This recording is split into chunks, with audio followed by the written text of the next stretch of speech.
Welcome to Stories After Midnight. Today we'll be reading a story called Halloween's Haunt by Alex. I really hope you enjoy this story. If you do, consider subscribing for more creepy stories like this one. This is also a viewer-submitted story, so a huge shout out to you, Alex, for sending this in. And another shout out to patrons for making this episode possible. Let's get started. Just 2 days away from Halloween, and Jack still hadn't finished his Halloween candy purchasing. The kids would be out in full force this year, considering the forecast was calling for a mild day and Halloween happened to fall on a Friday. Jack always loved Halloween. It was one time of the year where he could involve himself and scare the kids. But what he really liked is scaring the adults. That was much more gratifying for him. Jack lived in a small town and owned a fair-sized property. This was perfect for Halloween because he would create a haunted house in his front yard where the kids and adults would have to walk through. Jack's neighbors would all pitch in and enjoy the festivity that was Halloween. 5 o'clock couldn't come fast enough today, and Jack was getting really agitated. He called his neighbor and confirmed that they were all going to set up in the front yard after he got home from candy shopping. The day had been very ominous and windy, which made Jack even more excited about the big day. He always longed for a day where Halloween would be overcast and gloomy, just so it would add to the atmosphere. The plans were all set into motion, and things couldn't go wrong according to Jack. He looked at his watch one more time and realized that his daydreaming had effectively made the time go by a lot faster, and there was only 10 minutes left to the end of his shift. Jack didn't hesitate to start packing early, as he had a lot to do after work, so he wanted to leave right at 5. Once done packing up his stuff, Jack made haste to the exit and sped-walked to his car. Out of nowhere, Jack stopped dead in his tracks and had this overwhelming feeling that something was amiss. He looked around to see if maybe something was wrong in the vicinity, but nothing seemed out of the ordinary. He shook off the feeling as maybe being overly excited about Halloween, and now he was coming down to earth with the reality that things still had to be done. He started his engine and drove off to the nearest supermarket to buy bags full of candy. On his drive home, he had the same feeling come over him, and this time it was a lot stronger. He couldn't quite explain why he was getting this feeling of foreboding, but he knew that something wasn't right. He rushed home to see if everything was okay with his family. Even though Jack didn't believe in premonitions, he wanted to be absolutely sure that this wasn't something telling him that his wife or child were hurt. Once he pulled into his driveway, he first quickly surveyed the surroundings to see whether there was anything that didn't seem right. Everything was fine, so he got out of his car and made his way to the house. Everything inside the house seemed to be in good order, but Jack didn't see his wife and son anywhere. He shouted his wife's name almost at the top of his lungs as he was starting to panic and was about to also reach for the phone when from the basement he hears his wife responding back in shock and bewilderment. "What's the matter, Jack? Why are you yelling?" "I'm sorry, Julie, but after leaving work I had the strangest feeling that something wasn't right. It happened twice, once on my way to the car and then again on the drive home. When I came in and didn't see you and Mark, I panicked." "Okay, but you could have called from your cell phone if you were worried that something happened to us." Yeah, you're right. I'm just glad that you and Mark are okay. Hey, do you know whether Paul has come home yet? He and Tina agreed to help set up the front yard for Halloween." "I've been downstairs pretty much all day taking care of a few things. I haven't noticed." "Okay, I'll go check in a bit." Jack, now feeling extremely relieved that his family was okay, walked to the kitchen and placed the 2 large bags full of candy on the counter. The excitement was starting to creep back in now that everything was good, and he started anticipating Paul's arrival so that they can get started on the decorations. After putting the candy away, Jack made his way to the backyard to start the preparations. He went into the shed and dusted off the boxes on the middle shelf that were marked Halloween Deco, and brought them outside. This time of year always reminded Jack of when he was a kid, and how much he enjoyed going door to door collecting candy and being spooked. Although times have changed and more parents now come along with their kids, this doesn't deter Jack from having a good time. In fact, it's even more enjoyable now since he can scare the parents as well as the kids. After bringing the boxes to his front yard and removing all of the contents, He noticed his neighbor, Paul, arriving home. He waved to Paul almost as if to remind him of the promise that was made. Paul parked his car, and before heading to his house, he reassured Jack that he would be over to help shortly. Without waiting for Paul to show up, Jack started planning the layout for the decorations. A couple of weeks earlier, he made a trip to a Halloween store in the big city and purchased more decorations for this year. He bought a fake skeleton, which he planned on lying down on the ground and covering half of it so it looked like it was coming out of the ground. About 10 minutes after Jack started to prepare the decorations, Paul and his wife Tina made their way over, said their pleasantries, and began sifting through the second box Jack had brought out, along with their own contributions to the front lawn of horror. This year was going to be something else. Jack could feel it in his bones. The weather was holding up, even though there were dark clouds all over. The forecast seemed to be accurate this time, and no rain seemed to be imminent. A couple of hours and a 12-pack of beer later, the decorations were complete. Jack was so impressed by how the front lawn was decorated that he went upstairs to grab his digital camera so that he could snap a few shots of the yard and the decorations. Jack stood at the front of his lawn, camera poised, and started snapping some shots.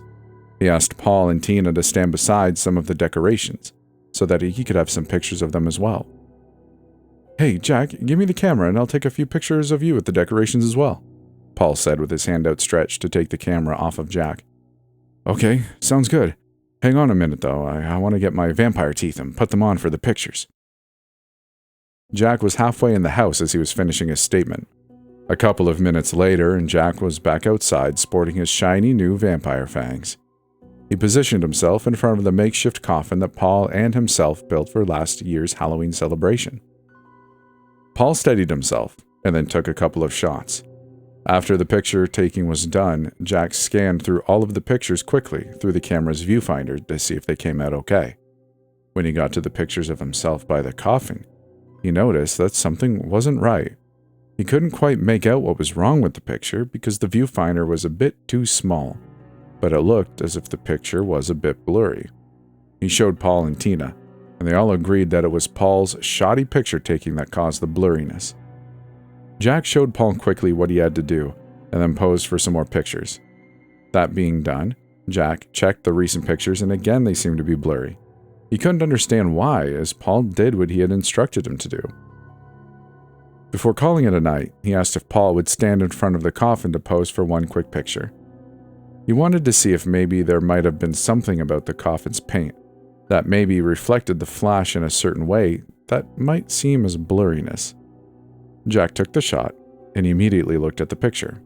There was no blurriness, so he thought that maybe it was the way Paul took the picture. It was getting pretty late after all was said and done, so Jack thanked Paul and Tina for their help and made his way inside the house to prepare for bed.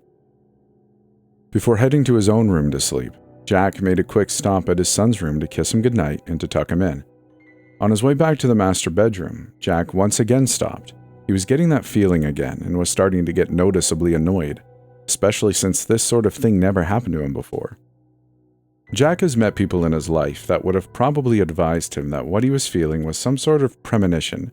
Jack didn't believe in all of that paranormal mumbo-jumbo, so he just simply dismissed this feeling as something that was caused by all of the excitement of the upcoming Halloween celebration. It was kind of ironic how someone who enjoys Halloween so much doesn't believe in the least in the paranormal, but ever since he was a child, his parents kept drilling into his head that nothing of the sort exists, that it's all imagination. But that didn't mean that Jack couldn't enjoy scaring the children. He went into the bedroom and told his wife that before he was getting into bed, he wanted to quickly download the pictures they took of the decorations. He went to the living room and turned on his laptop and began to download. Once done, he launched his browser so that he could scan through them, particularly the ones that looked blurry. He was curious as to what exactly was causing the blurriness. When he got to the pictures of him in front of the coffin, Jack nearly had a heart attack and almost fell backwards off the chair. He couldn't believe his eyes, but just to make sure, he checked the other pics as well, and the same thing was there, even the one he took of Paul. Jack couldn't believe his eyes. It was impossible. The first picture that was taken of himself by the coffin displayed a shadowy human figure to the left. This wasn't just a vague shadow that could be explained away by natural causes. It was a distinctly human form with all the features, but shadowy looking. Jack didn't know who this individual was. He had never seen him before, but sure enough, there he was, on all 3 pictures. Jack quickly grabbed his camera and ran outside to take some more pictures of the coffin. He turned his camera on and steadied himself, as his knees now felt as if they were made of jello. He snapped about 3 more shots of the coffin from different angles, just to make absolutely sure that it wasn't anything natural that was causing the shadowy figure. Jack's camera being digital, there were literally slim to no chance that it was a double exposure, but to make sure, he had reformatted his memory card prior to taking the new shots of the coffin. He now felt an uneasiness around that coffin. He wasn't sure what to expect, and why this was happening to him. When inside again, he ran back to his laptop and downloaded the new pics. To his surprise, the shadowy figure wasn't in any of the new pictures. Now, Jack was confused. He didn't know what to make of the first set of coffin pics. Was it the memory card that needed to be reformatted? Or was it something natural that had caused this shadowy figure, even though the figure was extremely detailed? Jack found himself scratching his head, wondering what to make of the situation. He decided that he would let it go for the night and go to bed as it was getting really late and he had to go to work the next day. He would think about what to do in the morning. The alarm clock went off and Jack got out of bed sluggishly. He hadn't slept well at all because of the previous night's incident. He was still deeply confused about the whole situation, not to mention the weird feelings he had gotten throughout the day. All of that served as a good recipe for a sleepless night. Nonetheless, he was determined to figure out what all of this meant, so he went downstairs, turned on his laptop again, and burned a CD with the pictures he had taken last night, including the ones that didn't have the shadowy figure. He figured he would analyze them more once he got to work, and if need be, he would enlist the aid of a good friend of his to help him make heads or tails of the situation. When he got to work, Jack slipped the CD into the drive and opened the browser. He scanned through all of the pics thoroughly to see whether he could spot anything out of the ordinary, but no such luck. Everything seemed to be in place, which only served to confuse him even more. To add to Jack's frustration, the eerie feeling that he had came back. Jack placed his head into his hands and cringed. He didn't know what to do or what to make of all of this. The phone rang and Jack almost jumped to the ceiling. He picked up the receiver and announced his name, but there was no response. All Jack could hear was static, so he figured it was a bad connection and hung up the phone. Not even half a minute later, the phone rang again. This time Jack looked at the call display to see if he could recognize the number, but it came up unknown. He picked up the receiver again and once again announced his name. Again, no response, just static. He listened intently to the static to see if he could maybe make out someone's voice. And through all of the static, he could have sworn he had heard someone call out his name. Jack replaced the receiver back onto its cradle, got up, and went for a walk to the local coffee shop about a block away. On his way to the coffee shop, he remembered that there is a coworker that is involved in the occult and the paranormal. Jack figured he had nothing to lose at this point except his own mind. So once he got back from his impromptu coffee break, he would pay him a visit to see if he could make anything out of this whole mess. With the events of the day before and today, Jack felt as if his world was about to do a 180-degree change. Jack was usually the type of person that was a happy person. Today, however, things didn't seem to be heading that way. He felt depressed. Jack wasn't used to having things not go his way or not being in control of things. What happened these past 2 days definitely qualify as matters that are out of his control, and that just wasn't to his liking. Jack got back to his desk, grabbed his CD, and walked over to his friend Frank's desk to get his opinion. He talked to Frank and told him everything that had happened the day before and today. He told him about the weird feelings he got and about the pictures. Frank listened intently to Jack's story and asked to see the pictures as he thought he knew what it might be. Jack gave Frank the CD and waited patiently for him to open up the pictures. He was anxious to find out what Frank had to say about the pictures, as he had noticed his expression when he was telling him the story. Frank scanned through the pictures quickly at first, then went back to the beginning and looked at each one more intently. The look on his face seemed to be one of puzzlement. which Jack didn't like at all, especially since he was hoping Frank would be able to shed some light on the subject. Frank took a closer look at the picture of Jack by the coffin. He enlarged the picture to try and see whether he could see more detail. "Well, Jack, I'll be honest with you. I haven't come across this sort of thing before, so I'm not too sure what to tell you." Frank was still looking at the picture intently as he made that statement. Jack was starting to get frustrated at the fact he wasn't getting anywhere with this, and wanted whatever was happening to stop. "What do you think I should do, Frank? I would have thought I was losing my mind had it not been for the pictures." "Yeah, no, I can imagine what must be going through your mind when you had those impressions. Listen, I have a good friend of mine who is more knowledgeable with this than I am. Let me talk to him tonight, and I'll tell you what he says tomorrow." "Hey, that sounds good. The sooner I'm able to find out what's going on, the better. Do you think that the impressions I was getting had anything to do with what's on the pictures?" "It's hard to say at this point. First, I want to find out whether my friend knows anything about the dark figures that's in your pictures. Once I have an idea, I'll be able to better understand what this is all about and whether the impressions you had are in any way related. Do you mind if I make copies of the pictures?"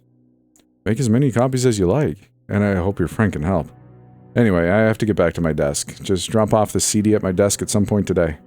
Jack turned around and headed back to his desk with a disappointed look on his face. "Okay, I'll see you in a bit." Jack sat back at his desk and wondered whether Frank's friend would be of any help. But then he realized that anything is better than nothing.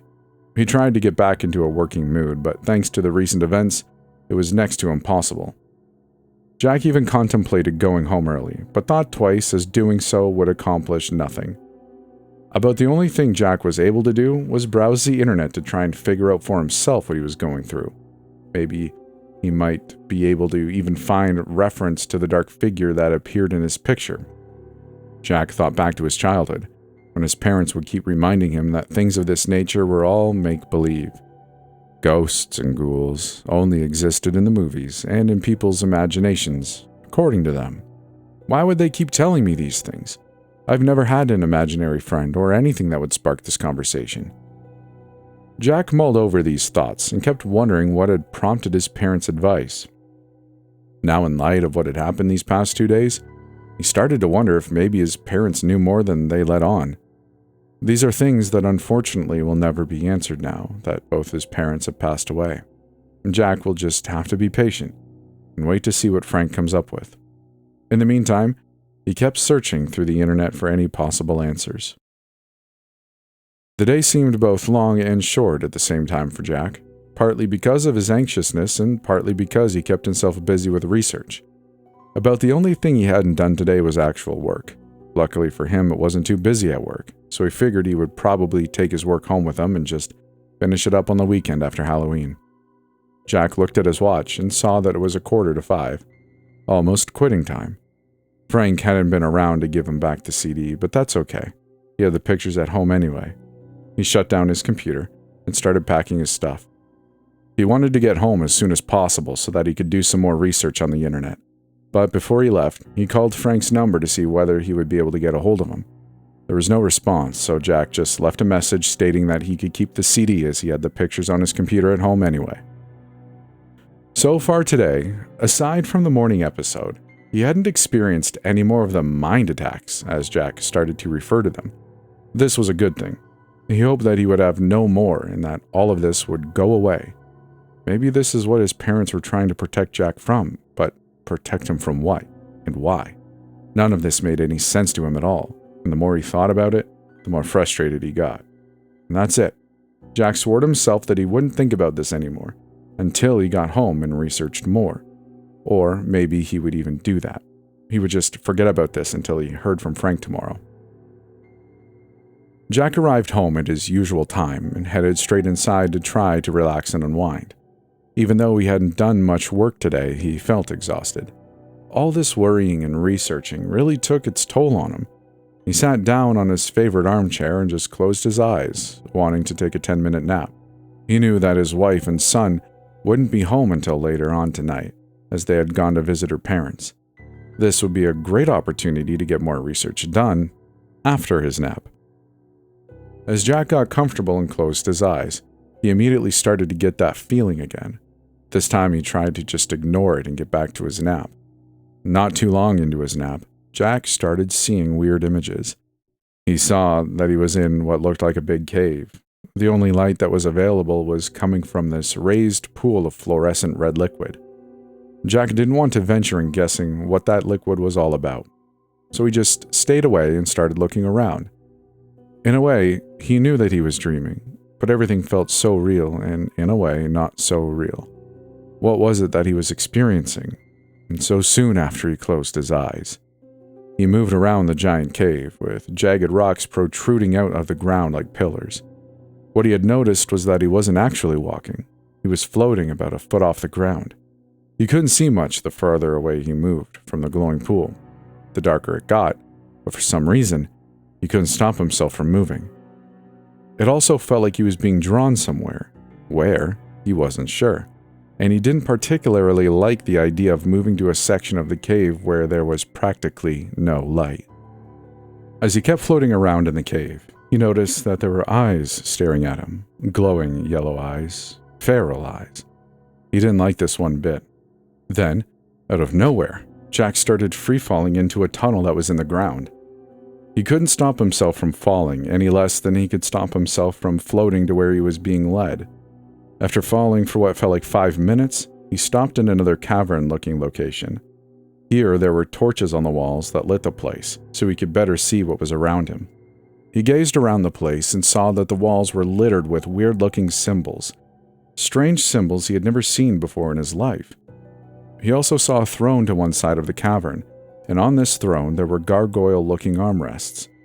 Jack kept asking himself what was going on and why he had been brought here. He had forgotten that this was all happening as he slept in his armchair.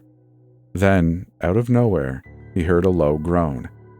"Jack, welcome to my home." Jack was startled when he looked around. He couldn't see anyone.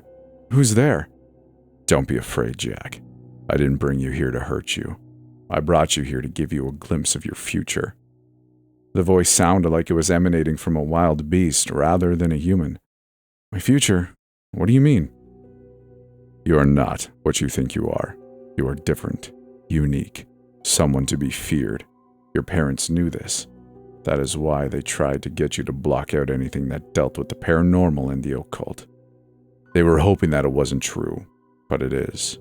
Your destiny will be fulfilled, and there is nothing that can stop it." Jack couldn't believe what he was hearing, and as he was scratching his head, he asked, "My destiny? What is my destiny?" "All in due time, Jack. Right now, all you need to know is that you are going to be experiencing things that are all new to you. In a couple of days, all will be made clear. But for now, all you need to know is that what you've been feeling lately are just the beginning of your mental faculties opening up to what the universe is really like. Be warned, you cannot stop it, and if you try to fight them, it'll make your life miserable. Let them come to you, and in time, all will be made clear." Jack still couldn't believe what he was hearing. Then he remembered that he was dreaming, and this must all be a figment of his imagination, as his parents kept telling him. The entity that was speaking to Jack started growling. "This is not a joke, Jack, and it definitely isn't a figment of your imagination. This is as real as you are in the flesh and bones, I assure you. Fighting it will only serve to make your matters worse, and it will anger me. Do not take this lightly, Jack. I will only say this once. You will undergo change in the next couple of days. Do not fight it." With that last statement, Jack felt chills flow through his body, and not even seconds after that last statement was made, he heard his name being called. It was his wife calling him. Jack looked back towards the area where the voice was emanating, and notices that everything was starting to blur. He started flying upwards, where he had come from, and flew all the way back from where he started. Not too long after that, Jack opened his eyes and saw his wife over him calling his name. "Jack, are you okay? You were jerking around in the chair and sweating. Are you feeling sick?" His wife had a concerned look on her face, one that he only sees when their son isn't feeling well. Yeah, I'm okay. I just had a nightmare, that's all." He got up from the armchair, walked to the washroom and washed his face. Jack hadn't realized that he had been out for more than 2 hours. It dawned on him now that as he splashed cold water on his face. What the hell is going on here? Am I losing it? Maybe I should visit a doctor. No sooner had he finished this thought that he heard the same voice from his nightmare say, Jack, remember what I told you. You are not going crazy, and fighting it will only make matters worse. Accept who you are. Who are you? Where are you? And what the hell do you want from me? Jack's frustration was starting to get the better of him. His wife heard him and called out to him with a concerned voice. Jack, who are you talking to? No one, just talking to myself. Jack was never good at lying, so his wife came into the washroom and asked Jack again. Are you sure you're okay? You've been acting kind of strange lately. You know you can talk to me about anything. I know. I'll tell you tonight when we're in bed. I think I'm just starting to lose it. His wife looked into his eyes and started to frown. She told him that whatever it was, they would get through it. Jack felt a little better, partly because of the cold water he splashed on his face, but most importantly because he knew that his wife had a knack for making him feel better whenever he was down. Although he wasn't too sure whether she could help him with this, as much as he would like to think that all of this was just in his head, deep down inside he knew that it wasn't. He knew that this was different. The only question now was, how was he going to deal with this? What was he going to tell his wife tonight, and how would she handle this? Maybe he should just take the voice's advice and just accept it. But accept what? Why could he not be told what it was that was to come? Later that night, as Jack and his wife prepared to get to bed, she asked him again what had been going on these past couple of days. Jack sat there with a blank look on his face, trying to figure out a way to tell his wife what he had experienced, but he was having trouble finding the right words for it. She asked him again, and this time with more urgency. He looked into her eyes and started telling her everything. He figured that there was no easy way of saying it, and that just being blunt would be the best way. Jack's wife sat beside him, listening intently, never showing any signs that she thought he was going crazy.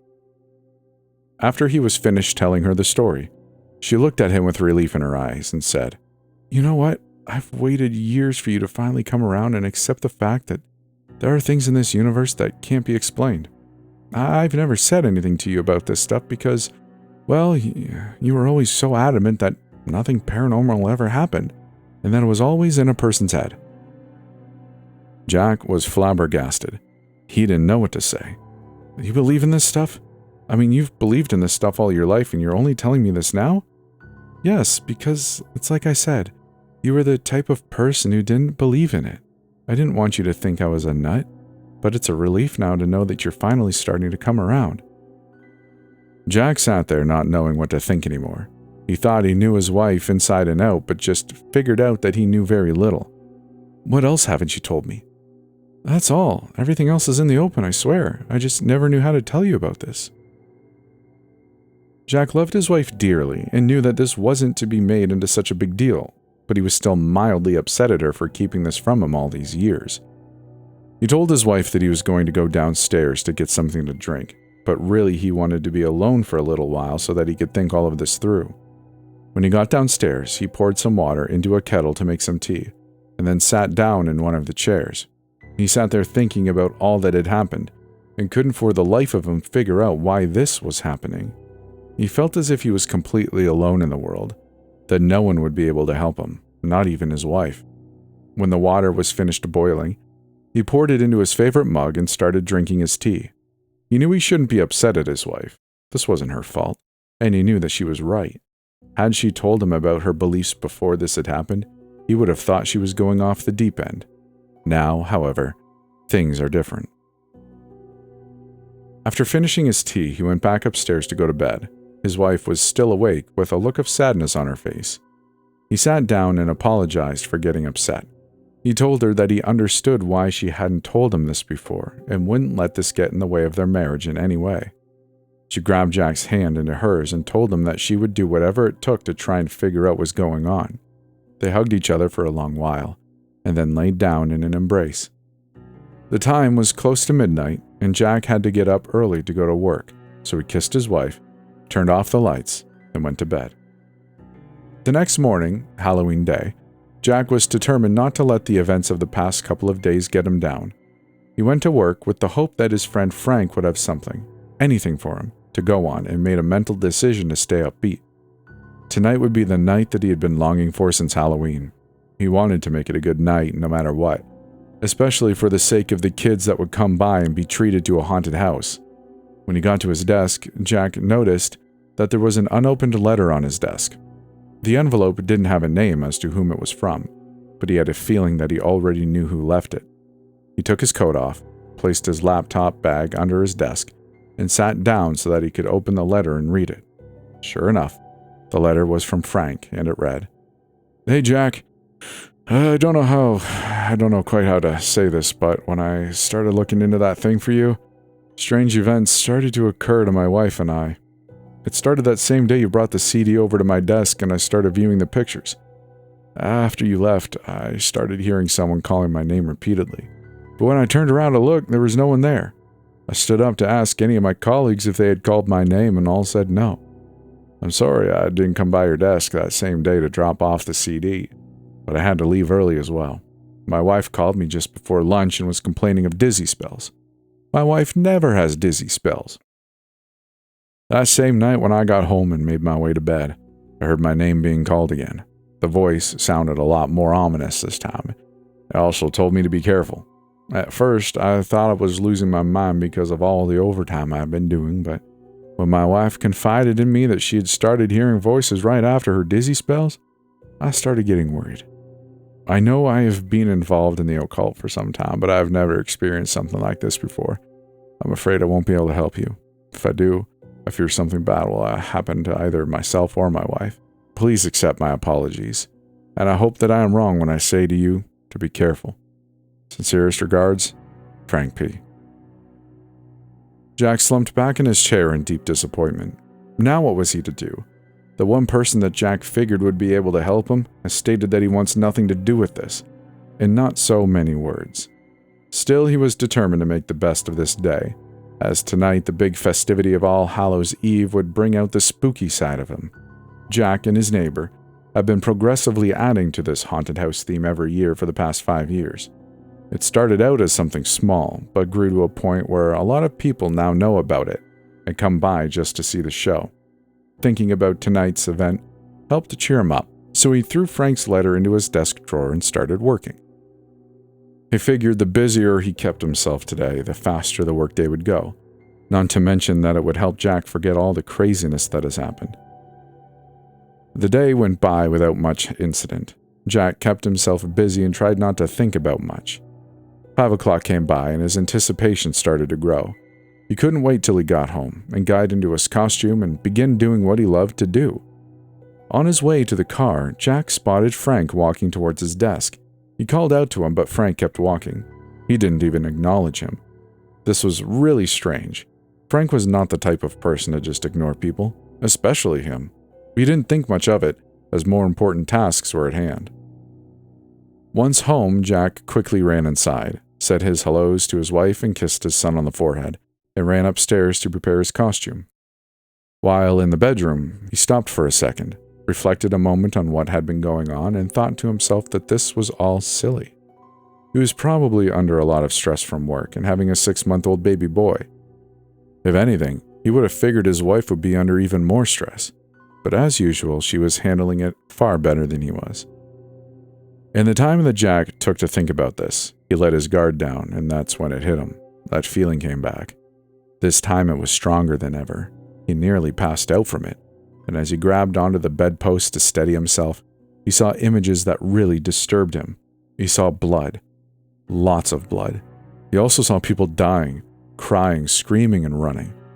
Jack dropped to his knees, put his hands on his head and squeezed, hoping that this would get rid of whatever was invading his brain. No such luck. The images kept coming in, one after the other. He couldn't take it anymore. He fell to the floor in mental agony and called out to his wife right before he passed out. Jack opened his eyes and saw his wife standing over him with his neighbor Paul. They asked him if he was all right, and he replied that he was. He lied to them about why he passed out and told them that he hadn't eaten all day, because he was really busy at work. He didn't want to miss out on tonight, and he was willing to lie for it. He would eventually tell his wife the truth, but not yet. After his wife and Paul helped him get back up, he went downstairs to force some food down so that he could carry on this little lie. No matter what, he was determined not to miss out on tonight. Jack had never been this determined about something in his entire life, with the exception maybe of marrying his wife. After munching on some food his wife prepared for him, he went back upstairs to continue the costume preparation. This time he wasn't going to let his guard down for a second. Well, the costume was ready, the makeup was done, and now Jack was ready to go out and scare the living daylights out of the kids and adults. He made his way downstairs, calling out to his wife to come see this year's costume.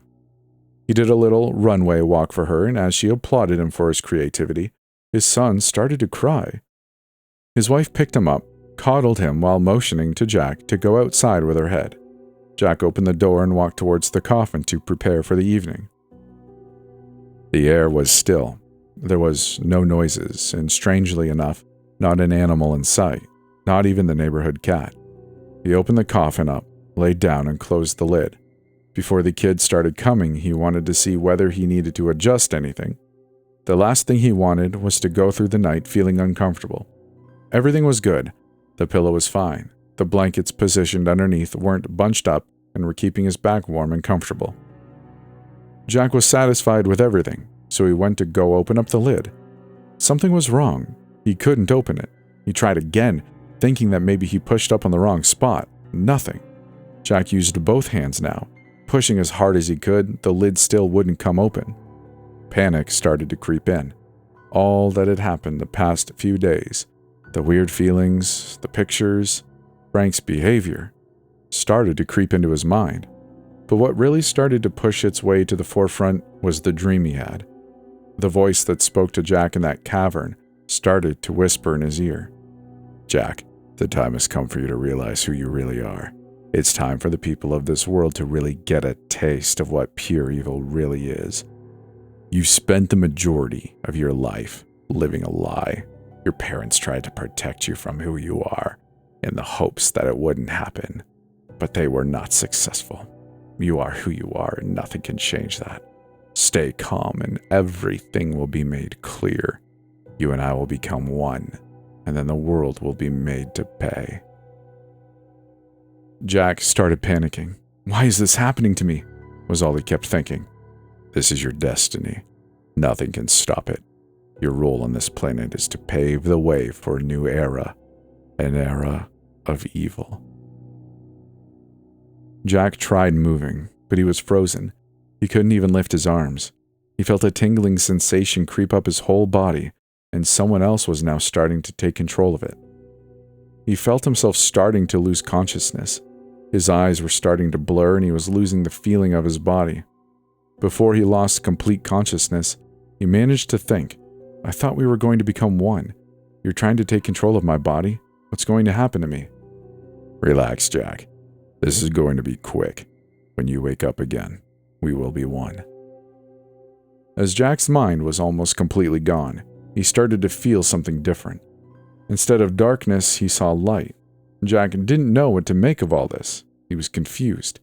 He heard a big scream right inside his head, almost as if he was screaming himself, but he knew it wasn't him. Slowly, he started regaining control over his body and mind. He could move his arms now.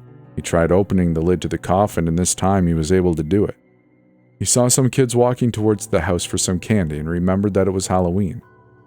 The time he was in the coffin when all of this happened, he had lost track of what day it was. He was too preoccupied with what was happening to him that nothing else mattered. As he stepped out of the coffin, the kids saw him, screamed and hesitated. He reassured them that everything was okay and that they should come up to the door to get the candy. And suddenly Jack wasn't in the mood to celebrate Halloween any longer. He stepped inside the house and sat down on the couch like a sack of potatoes. His wife saw how he looked and rushed over to him to find out what was wrong. Jack explained to her what had happened and isn't sure whether he was himself or whether the monster from his dream had merged with him. Jack was visibly shaken by all of this and asked his wife if she could hand out the candy alone as he needed to get some rest. She agreed and left him alone so that he could rest. As Jack dozed off, he felt himself drifting again. It was all happening again. He wondered whether he was going to the same cavern that he was at the last time. Jack didn't have the strength to fight off whatever was happening, so he just went with it. This time, though, it seemed different than the last time. He wasn't in a cavern. Instead, he found himself in a field full of green grass, tall trees, and rolling hills. This place, as the last one in his adventure, did not look familiar at all. What puzzled Jack even more was that if he and that fiend had merged, this was a funny location to take him. No, Jack, we didn't allow you and that monster to merge. We were able to stop it before it was too late. Jack was startled by the voices. It was a female and a male speaking as one. He looked around to see where they were coming from but could not find the source. Who are you? What do you want from me? Jack's frustration was becoming really uncontrollable. Don't worry, Jack. We're not here to hurt you. We're here to help. We are your parents. Jack almost dropped to the ground. Mom, Dad, is it really you? Why is this happening to me? When you were born, there was a celestial event that occurs only once every 3,000 years. We knew that this was significant and that anyone born on that day would be susceptible to Zaroek's power. We did some research and found out that there were only 3 children born on that day in the whole world, which in itself was unusual. The other 2 children we found out were not born at the correct time, so to our dismay, we found out that it was you who would be Zaroek's target. This is why we tried to protect you from the occult. We were hoping that by making you believe that none of the occult was true, that it would help in some way. We were wrong, and this is why we came to your aid. In order to prevent Zaroek from taking over, we had to merge together ourselves. It was the only way we could protect you, son. Jack still had a hard time believing what he was hearing, but he was grateful that his parents were there for him when he needed them. Mom, Dad, thank you for helping me. Can I see you? No, son, it's best that we leave it this way. Just know that we will always be here when you need us. And now I think it's time that you know the truth about our family. We come from a long line of witches and magicians. If it wasn't right for us to lie to you about the occult, we know that now. We want you to be able to protect yourself from any potential harm from Zaroek. So please, listen carefully.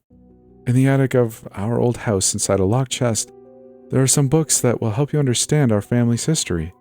We want you to go there and collect the books and begin your study of the occult in earnest. This is the only way that you'll be able to protect yourself in the future. If you're strong enough yourself, you might be able to prevent any future attacks. Please, Jack, go there as quickly as possible and retrieve those books. The key to the lock is hidden in the basement of the house, behind a loose brick on the north wall. Go! Hurry! With that last statement, Jack felt his parents' presence was starting to drift away. He called out to them again. Mom, Dad, don't leave me. I need to talk to you. But it was too late. His parents were gone, but not before an overwhelming feeling of calmness came flooding in. A few seconds more, and Jack woke up from the dream and found himself on the love chair. He looked at his watch and saw that there was still time to go out and enjoy the festivities of Halloween.